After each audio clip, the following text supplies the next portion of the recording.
Folks, welcome to Get Woke, God Vote. I'm Roland Martin, host of Roland Martin Unfiltered. We're having, of course, great conversations, trying to get you focused on not only voting, but also the importance of public policy. There are very few people today who are as unfiltered as I am, and I think my next guest certainly can qualify for that.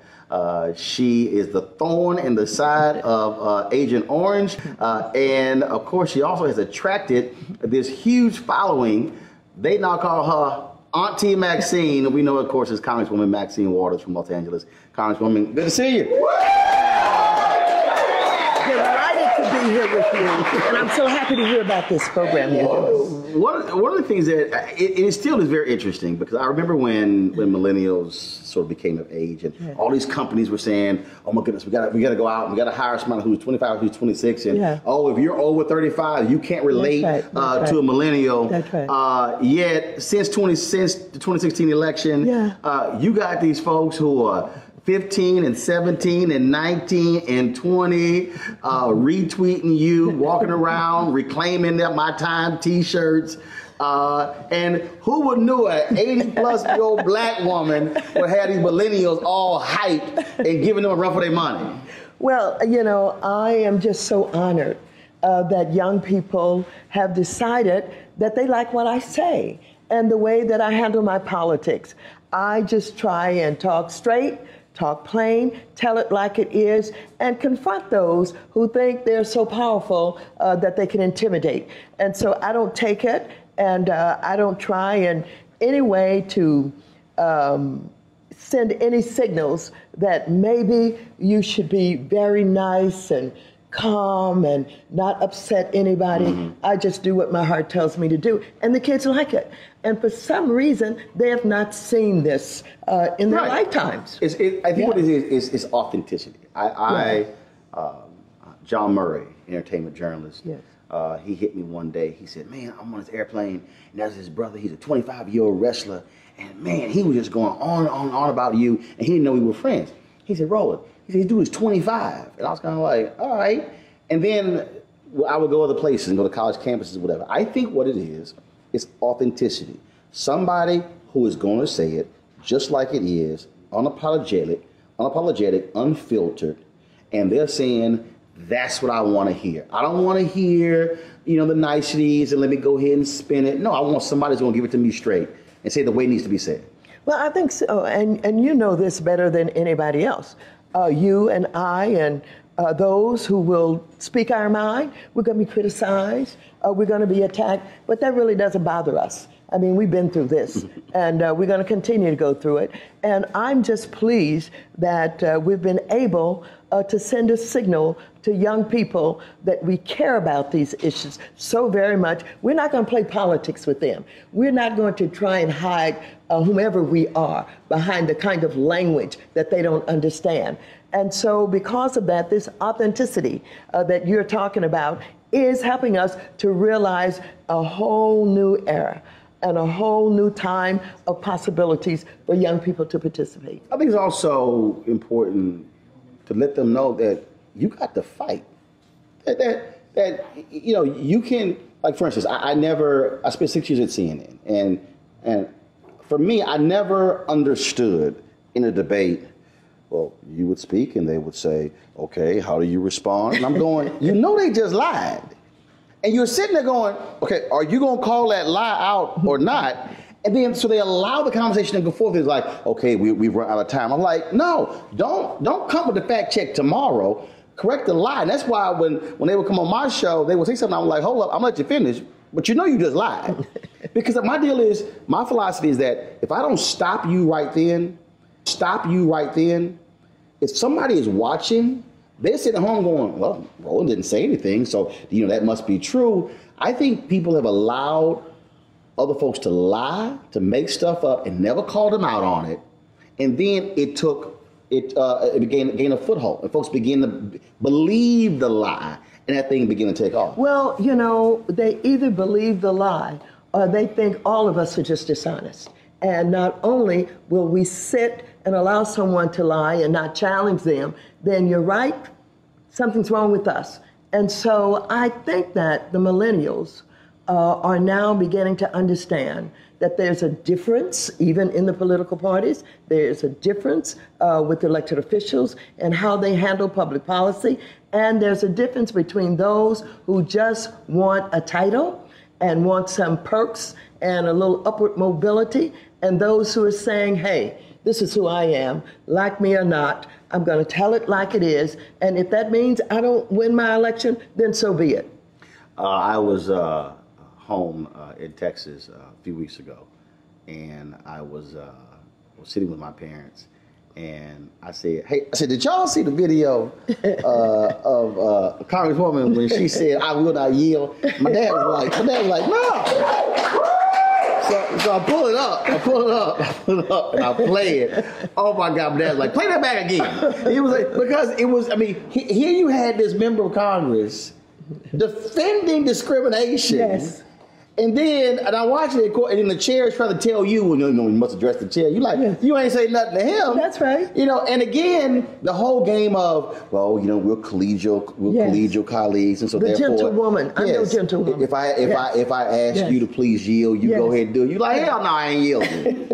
but again, that's what I mean by fighting. Folks want to know, are you there fighting for me? Absolutely. Or are you just there to go along and get along? Well, there are those who would say even Democrats have not learned how to fight, and that we're being taken advantage of because we're being nice, or we don't want to be called uncivil.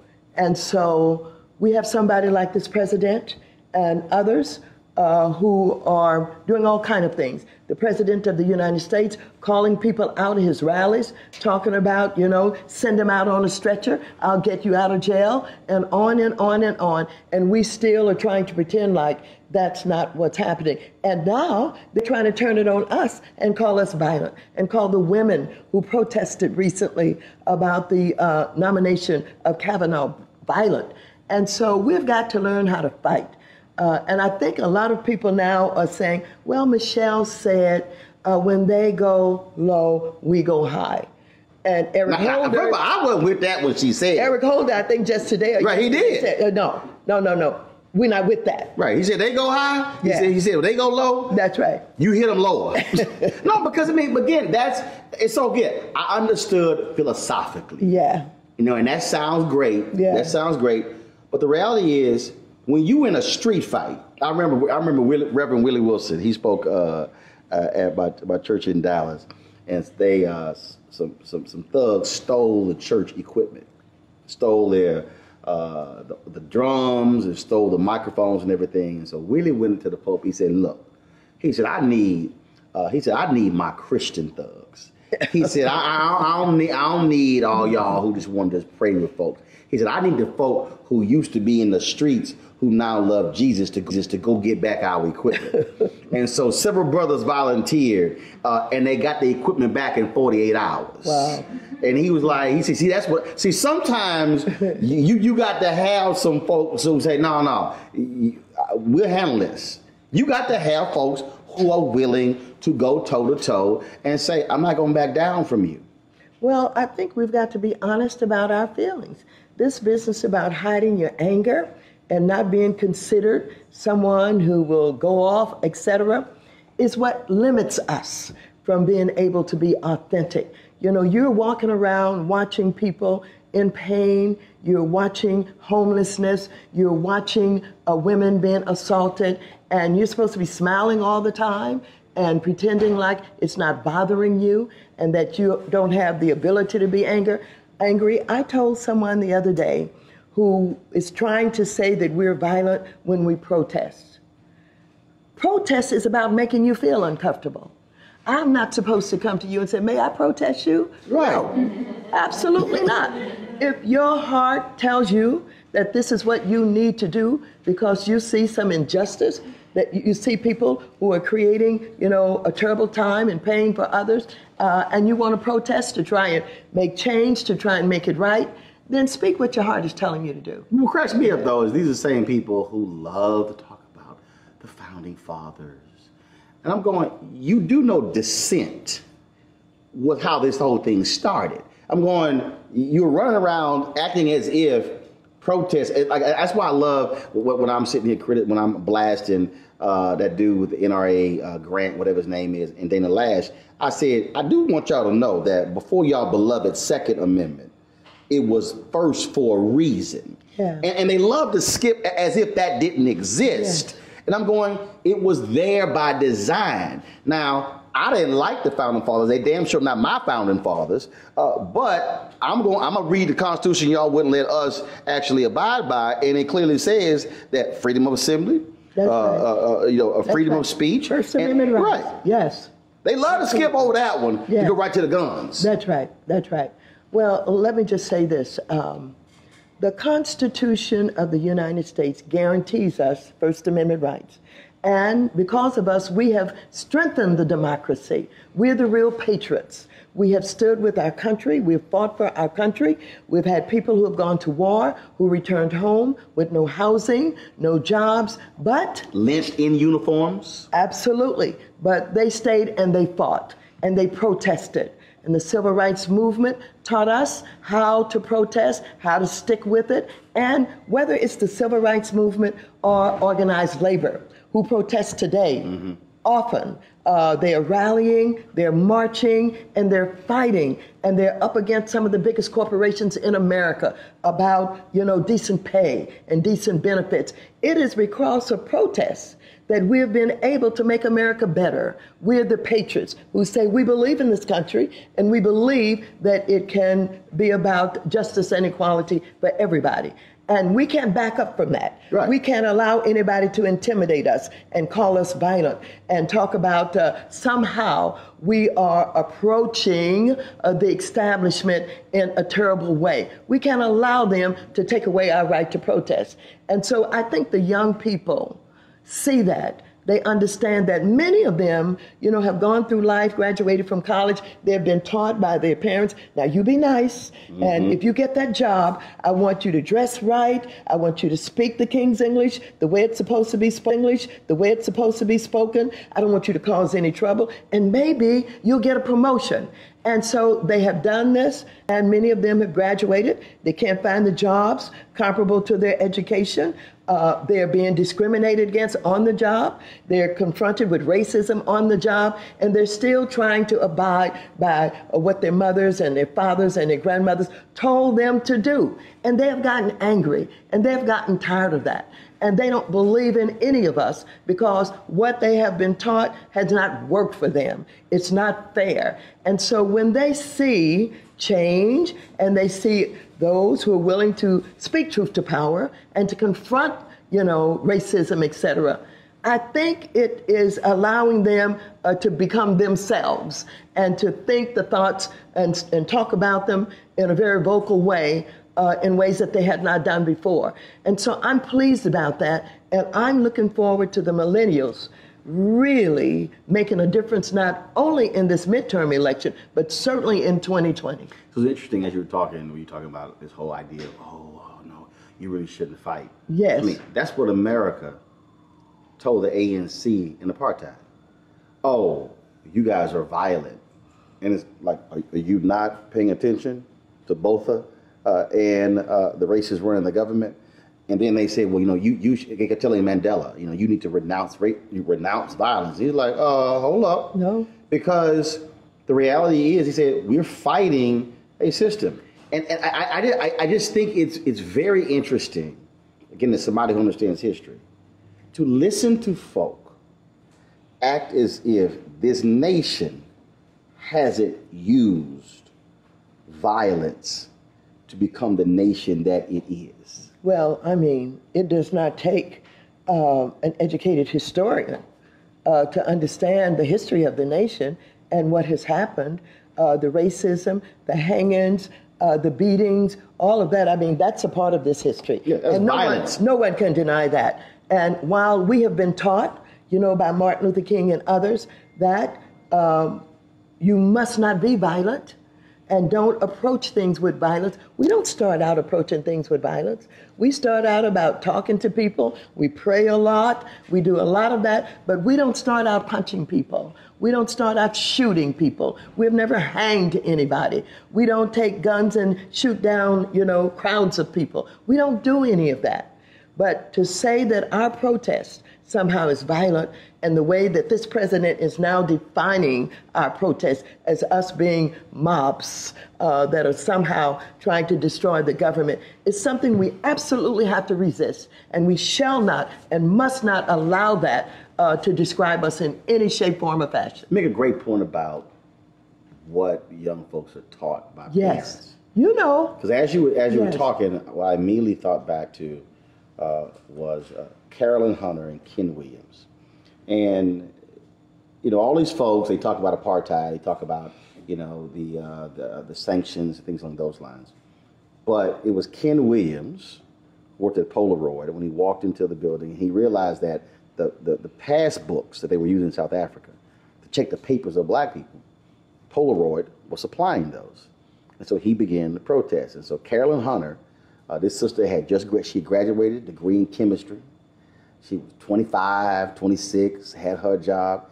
And so she began to join with her. And just what you said, her mama said, baby, hold up. Now, baby, you're a chemistry major. You just got your degree. Yeah. You got you a good job. Mm-hmm. You do not need to go in there making all this noise. And she said, no, mama, this is not right. And it was the Polaroid revolutionary workers who told Ron Dellums and Conyers about those past books. Mm-hmm. When I interviewed Dellums when Mandela died, he said, I got called to a meeting, they told us, and that's how we learned about what Polaroid was doing, and that's how we started to get involved in the anti-apartheid movement when it came to sanctions. Now, when people praise it today, they act as if these major corporations were the ones who started withdrawing. Oh, no, but it was Ken Williams and a 26-year-old sister, Carolyn Hunter, they later got married, who started this thing at Polaroid. And her mama said, you shouldn't do it. She said, no. And the reason it blew me away, I'm in New York at 2 o'clock in the morning, I'm watching this documentary, and I'm looking at it, I'm like, hold up, what's that woman's name? And I texted this sister and I went, is this your mama? When I stayed at Martha's Vineyard, I stayed at her house. Oh, really? I had no idea it was her. Wow. But her mama said exactly what you said. Do not get involved in this, baby, because you got you a good job. Well, yeah, no, we know that parents who sacrificed and worked hard to get the children through school did not want them to, be confronted with the kind of injustice that they had experienced. They wanted them to be safe. They wanted them to be secure. They wanted them to have a decent quality of life. And they thought the way to do that is to counsel them how to be nice, how not to make other people angry, how not to make other people dismiss you or undermine you.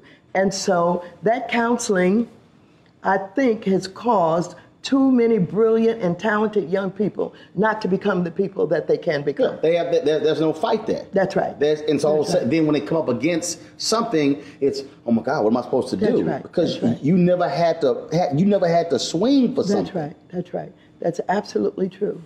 So here we are. I want you to tell this story because I know it. Yes. But the people watching don't know it, because this is also talks about how you got to fight even against your own. Yes. So in 2009, I believe, so I get a phone call at 10 o'clock at night on a Thursday night, and it's the White House, senior official in the Obama administration. Hey, Roland, we just had this really contentious meeting with Congressional Black Caucus over this House Financial Services Reform Bill. And look, we just can't go along with all the CBC is talking about. Are you going to be discussing this on the radio tomorrow? Now, I don't know what the hell he's talking about. But I go, I ain't going to talk about it tomorrow. I said, but we're going to discuss it on the show on Monday. So I'm just sitting there listening. And so then he begins to talk about it. And he was talking about the effort you, Congressman Gregory Meeks, led when it came to that $4 billion for those officers of minority lending. And then when y'all withheld y'all votes in the committee, because you said, no, that money's coming to us. And then, of course, when it passed, they try to pull it out of the Senate. It kills me when people say, oh, I don't see what the CBC is doing. And I actually had black people who said, I would have rather the CBC not fought Obama on that and we not get the $4 billion. I said, yo, that's $4 billion we talking about. And so even when you talk about fighting your own party members or an African-American president, there were folks who were saying, oh, y'all, you shouldn't do that. You were in the middle of that, and the White House was not happy with you and the CBC members on that committee because y'all like, no, we need this money. Well, I and others on the Financial Services Committee on that particular issue had been meeting at my home in Washington, D.C. on a constant basis leading up to the vote. And basically, what we had was an attempt by those who were in power to say that we could not demand that money because that would not happen. It could not happen. That the Republicans were not going to go along with it, and it would make us look bad, et cetera, et cetera, et cetera. And so you're absolutely right. We left the meeting and we went into a back room. And in the back room, that's when a number of individuals were sent from the White House to come and help us to understand why we had to go along and go back into the committee and just understand that we didn't have the votes. Well, it got pretty nasty back there. And you're absolutely right. It is not always just about party. It's not always just about the tradition and way things are normally done. It's about whether or not you feel deeply about whether or not it's right or wrong. And I want to tell you, as you know, we're struggling all the time to come up with the resources that are needed to deal with many of the intractable problems that we are confronted with in our communities. And so sometimes we have to fight. We have to get a little nasty. We have to demand, no matter who it is we're dealing with. And I think what you're referring to is one of those occasions. And they were not happy. I mean, they were really upset. But what got me was black folks. I was moderating a panel at CBC AOC, and a brother literally stood up. It was Congresswoman Terry Sewell's panel, and he said, I would rather not get the billions of dollars than to embarrass the black president. I said, you lost your damn mind. and I believe I said, you lost your damn mind. Because here's what I believe what happened. I believe we were so enamored with the first black president, we forgot he was the 44th. We were focused on the first and not the 44th. And I kept saying, look, if you're going to ask the previous 43 to make demands, you better make demands of the 44th, like you're going to make demands of the 45th and the 46th. And that was just, it was stunning to me to watch folks literally mad at you and Meeks and others saying, how dare you do that? I'm going, that's their job. Let me just say this, because you know that many folks in our community, and particularly, older folk, they were so thrilled and happy to see a black man become the president of the United States of America. They thought they would never, ever see that in their lifetime.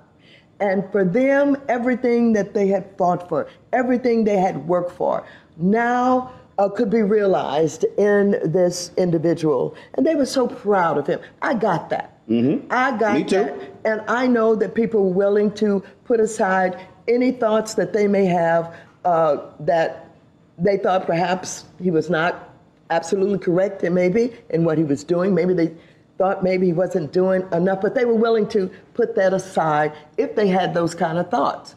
And so that's okay. I get that. And I understand that kind of pride in the fact that this black man was the president of the United States. But for those of us who were fortunate enough to be socialized and reared in such a way that we were allowed to be ourselves And we, felt pretty confident that we had a right to be treated fairly, to get the kind of resources that many others were getting from government, particularly as related to the big energy program that was going on at that time. We knew that we had to do what we had to do. And so the Financial Services Committee, as you know, at that time, for the first time, had the largest number of African Americans that ever served on that committee. I think it was like 10. And so we used our power. And so Barney Frank was the chair at that time. Mm-hmm. So we would not come out of the back room with the fight. So Barney Frank went and begged a Republican, please, I'll owe you one. I'll do whatever, but please, let's get this over with, because they're not coming out.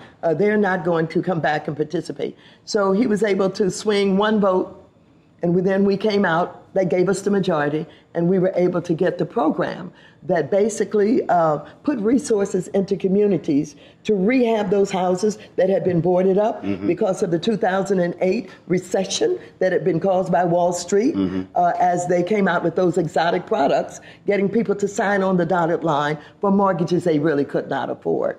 And so that's but one instance of the kind of work you have to do sometime to go against even those who you share the same party with. I want you to explain that, because when folks are out here saying, look, I'm not trying to vote because I don't see with them Black Caucus people, they ain't doing nothing. They're not accomplishing anything.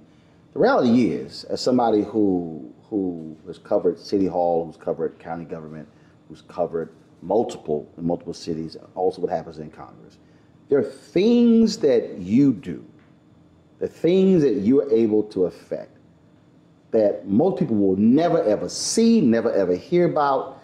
Literally, it could be the removal of a sentence in a bill that could alter it in a way. It's stuff like that that happens that's hard to articulate to people when they say, well, I'm not wasting my time voting for her or voting for him because I just don't see what they've accomplished for our community.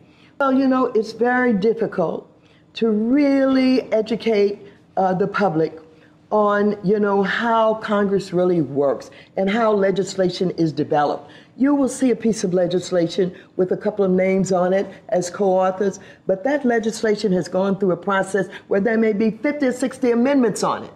And when it comes across you in your committee, and you have some ideas about how you can make that legislation better, how you can keep it from being harmful to the people you represent, you put together that amendment and you fight hard to get that amendment inside that bill. And oftentimes you do.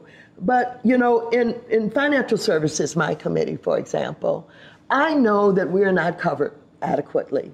I know that there are a few newspapers, for example, that focus on financial services issues, who may write something about it, but the average media does not get it. Yep. And our newspapers at home don't get it, because we're talking about everything from derivatives, to the Volcker Rule, and that's not sexy. And people don't get that. But, when you have something like the Volcker Rule, what you're talking about is keeping these banks from taking the money that's deposited in them of the intractable problems that we are confronted with in our communities. And so sometimes we have to fight. We have to get a little nasty. We have to demand, no matter who it is we're dealing with. And I think what you're referring to is one of those occasions. And they were not happy. I mean, they were really upset. But what got me was Black folks. I was moderating a panel at CBC AOC, and a brother literally stood up. It was Congresswoman Terry Sewell's panel, and he said, I would rather not get the billions of dollars than to embarrass the Black president. I said, you lost your damn mind. And I believe I said, you lost your damn mind. Because here's what I believe what happened. I believe we were so enamored with the first Black president, we forgot he was the 44th. We were focused on the first and not the 44th. And I kept saying, look, if you're going to ask the previous 43 and make demands, you better make demands of the 44th, like you're going to make demands of the 45th and the 46th. And that was just, it was stunning to me to watch folks literally mad at you and Meeks and others saying, how dare you do that? I'm going, that's their job. Let me just say this, because you know that many folks in our community, and particularly, older folk, they were so thrilled and happy to see a black man become the president of the United States of America. They thought they would never, ever see that in their lifetime. And for them, everything that they had fought for, everything they had worked for, now could be realized in this individual. And they were so proud of him. I got that. Mm-hmm. I got Me too. that. And I know that people were willing to put aside any thoughts that they may have that they thought perhaps he was not absolutely correct, and maybe in what he was doing. Maybe they thought maybe he wasn't doing enough, but they were willing to put that aside if they had those kind of thoughts. And so that's okay. I get that. And I understand that kind of pride in the fact that this black man was the president of the United States. But for those of us who were fortunate enough to be socialized and reared in such a way that we were allowed to be ourselves, and we, felt pretty confident that we had a right to be treated fairly, to get the kind of resources that many others were getting from government, particularly as related to the big energy program that was going on at that time. We knew that we had to do what we had to do. And so the Financial Services Committee, as you know, at that time, for the first time, had the largest number of African Americans that ever served on that committee. I think it was like 10. And so we used our power. And so Barney Frank was the chair at that time. Mm-hmm. So we would not come out of the back room with the fight. So Barney Frank went and begged a Republican, please, I'll owe you one. I'll do whatever, but please, let's get this over with, because they're not coming out. They're not going to come back and participate. So he was able to swing one vote, and then we came out. They gave us the majority, and we were able to get the program that basically put resources into communities to rehab those houses that had been boarded up because of the 2008 recession that had been caused by Wall Street as they came out with those exotic products, getting people to sign on the dotted line for mortgages they really could not afford. And so that's but one instance of the kind of work you have to do sometime to go against even those who you share the same party with. I want you to explain that, because when folks are out here saying, look, I'm not trying to vote because I don't see with them Black Caucus people, they ain't doing nothing. They're not accomplishing anything. To be around people and family that in their own way was involved in politics and government. And so I was kind of reared on all of that, and I looked forward to voting. And I liked the idea of the debates and, people talking about, what they care about, that kind of thing. My mother talked politics a lot. She was very limited. She was uneducated. And I can recall when I disagreed with her when she said she was going to vote for Eisenhower because he brought our boys home. That's what they used to say. They brought our boys home from the war. So she was going to, but he was a Republican. And I thought, you can't do that. But she really believed that that's why he should be voted for. So I had the opportunity to engage at a very young age, not only with my mother, but kind of others around us who would sit around and talk politics. They talked it in their own language, in their own way, but you got a chance to listen, and I was interested, and I patterned myself after some of them, yeah. So how does it make you feel when you encounter somebody who says, this is a waste of my time?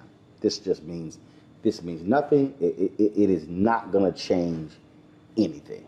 Well, I have to tell you, it's very hurtful. I can recall walking precincts, and I do still walk precincts and knock on doors, not only for myself, but in different campaigns that I'm working in. And I can recall knocking on a door in the city of Inglewood, which is now part of my district, And the young lady who answered the door was unkind. And she says, I don't vote. Don't bother me. I don't want to be bothered with that. And I can remember how hurt I felt thinking about what we do and, how we're in a constant struggle to provide for, to work in the best interests of people. Now, here's what I finally discovered. In talking with her and some others, after that, they don't see the connection between clean water and what you do. They don't see the connection between what you do and what we're doing now, even about climate change. Right. They don't see the connection between welfare even. Even though welfare has changed an awful lot, they don't know that somebody makes that happen. As a matter of fact, I remember one lady said, well, that's the way it's supposed to be. No, that is not the way it's supposed to be.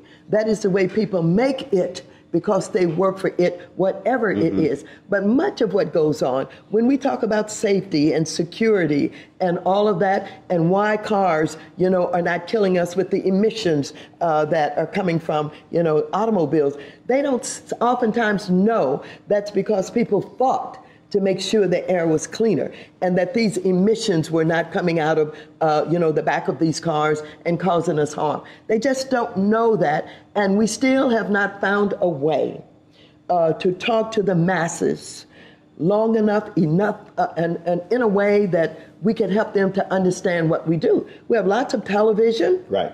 But it is wasted. Lots of information, but Nothingness, basically. But education, for the most part, does not come from the greatest media that we have, Just a couple more questions. Yeah. When you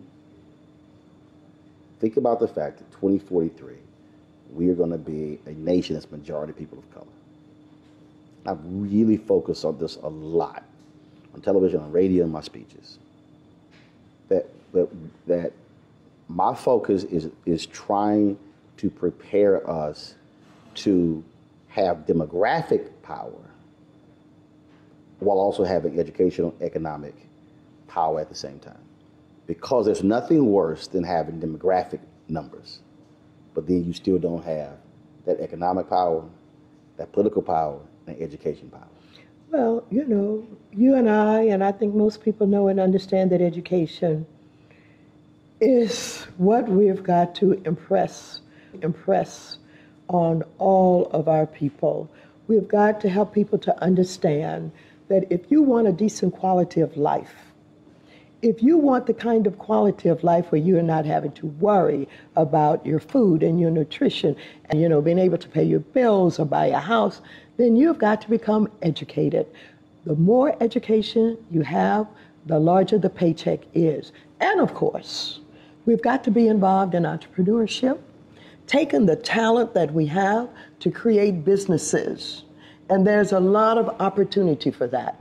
And we know that we have a lot of smart young people. But one of the things I want to concentrate on in financial services is opening up access to capital, right, to be able to have startups and to be able to expand small businesses. We've been cut off from the opportunity to have access to capitals because banks have just discriminated against us. Yep. They will not lend us the money. They will not take the chance, no matter oftentimes how smart you are, how talented you are, and sometimes you can have a business where you have contracts that are lined up, that signed on the dotted line for you to produce a good or service. And there are others who can take the contracts to the bank and show them they're marketable, and they will lend money on those contracts. But that doesn't happen for us. Which is why Maynard Jackson was so powerful. That's right. When he said, they got contracts, give them extend lines of credit. And the bank said no, and he said, pull the city money out their banks.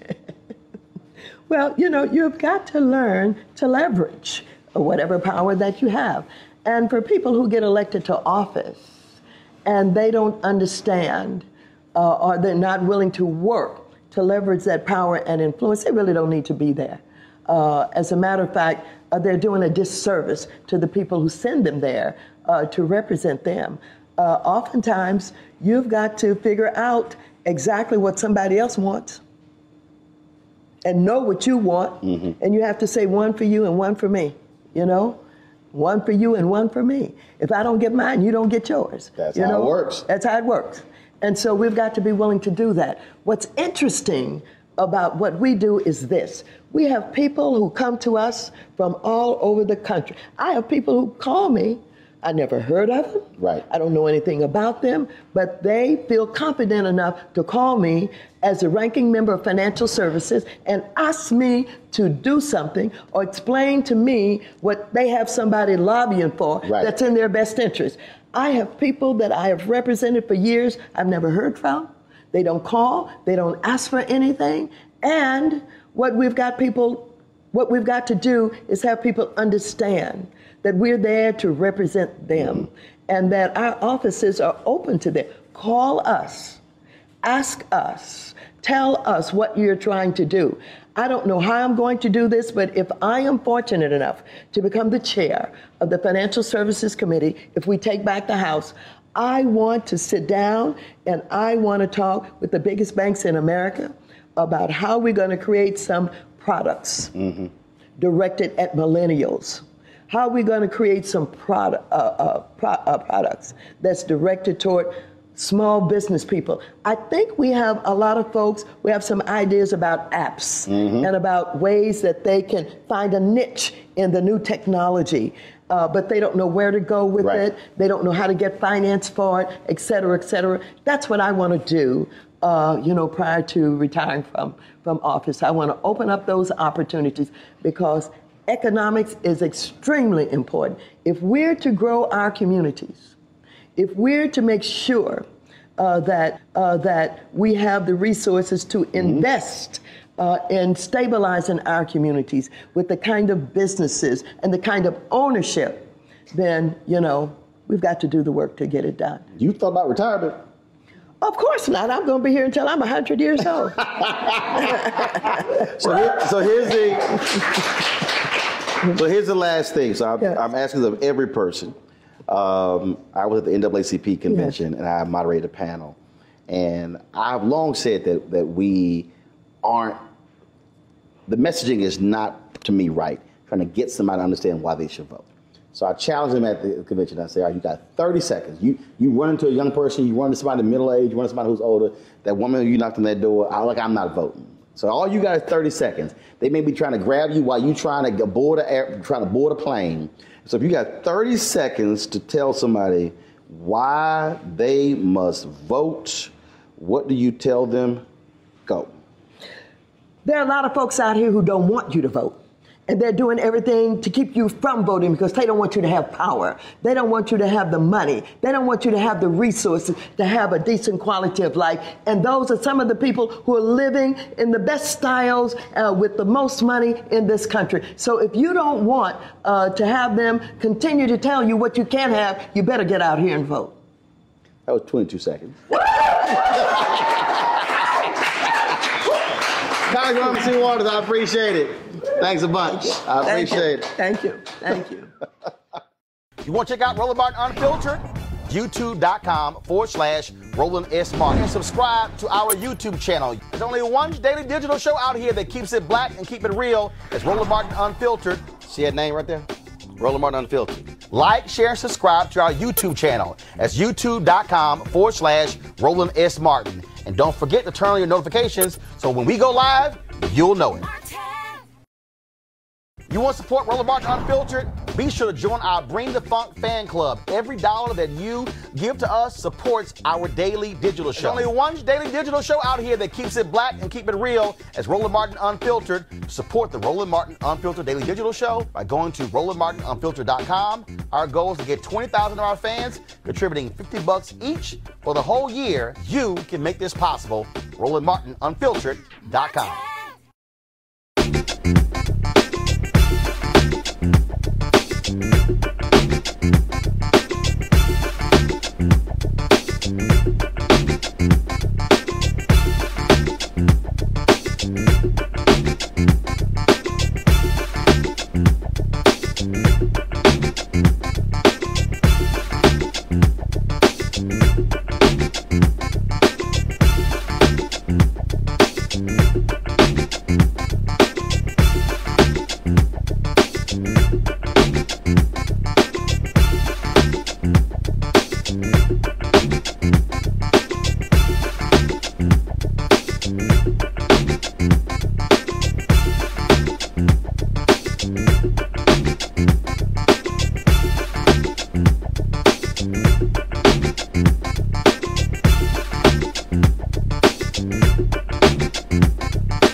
Hey fam, want to check out Roland Martin Unfiltered, the blackest show on all of digital, cable, and broadcast. Check out our audio podcast. There's only one daily digital show out here that keeps it black and keep it real. It's Roland Martin Unfiltered. Press play.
Martin Unfiltered, the blackest show on all of digital, cable, and broadcast. Check out our audio podcast.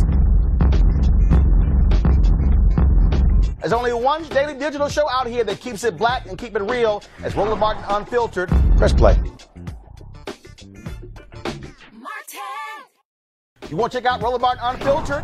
YouTube.com/Roland S. Martin. And subscribe to our YouTube channel. There's only one daily digital show out here that keeps it black and keep it real. It's Roland Martin Unfiltered. See that name right there?